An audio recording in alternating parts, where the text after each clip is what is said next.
Hey, hey, welcome to Left Field Tarot, where at some point I'm going to have to pull out an actual tarot deck and do a reading and upload it because otherwise I think I might need to change the name of the channel. Anyways, I just had these thoughts about astrology that I wanted to share because I think that they maybe might be helpful. Back when I was on Twitter, I saw an astrologer say all the woman needed to do was spend 30 minutes with a man's birth chart and she would know how to handle him. I was like, hey, wait a minute, handle? That sounds like some fuck shit, pardon my language. So how could you defend yourself against such a thing? It seems to me what you would want to do is you'd want to look at your chart as if you were somebody out to do you harm, to fix what you can, heal what you can, and then know what the rest of the shit is so you can work around it. So you're informed. Just like if you took out a car of somebody else's, it's an old car, and there's different things that you have to know in order to operate it. Like, well, the driver's side lock doesn't really work, so you kind of have to move the key back and forth when it's in the lock. And the clutch is kind of sticky. So you want to, really just hit it really quickly and then release it.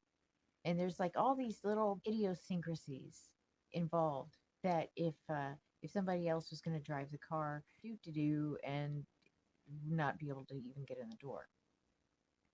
And I feel like we're all do when we have no idea who the hell we are. We need to know what our little idiosyncrasies are so we can safely get from point A to point B. I mean, really, if you want to just look at all of the houses, first of all, obvious, the enemies, and the second obvious, the worries. What worries you? Shows where your sense of duty is. Somebody knows that about you, specifically where your area of feeling obligated or bound is, something that they can work with malicious intent if they so desired that bad karma. Seventh house is your relationships. And this is open enemies.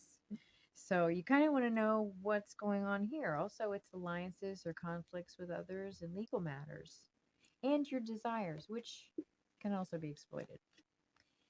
The house of fundamentals, your foundation, your inner center, your inner security, and how you see yourself, your private life, your psychological foundations, and your subconscious patterns. Your subconscious patterns is really something that you want to look into because they're subconscious to you. They might be obvious to other people. Who knows? You don't until you look into things. This is my point here. You can sort of see where I'm going with this. I don't know if I really even need to go through all the houses. You just look around and you find those weak points and explore them. And when you get to know them, you don't even really have to have a game plan of if somebody does this or somebody does that because you know yourself so well that everything is immediately apparent to you when it's out of line. That's the idea of this. Also, you want to look into your planets. Like, for instance, Saturn is where we have a lot to learn. It's where what scares us lives. Hard facts and lessons, the stench of reality. It's also where uh, our karma is chilling.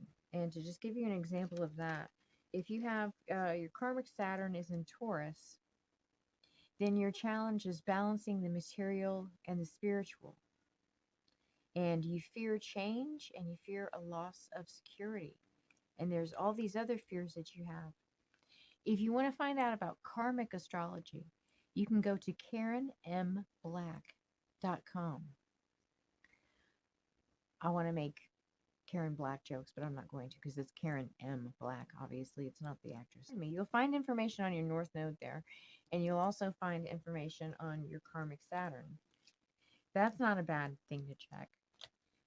The moon, your shadow, your inner nature.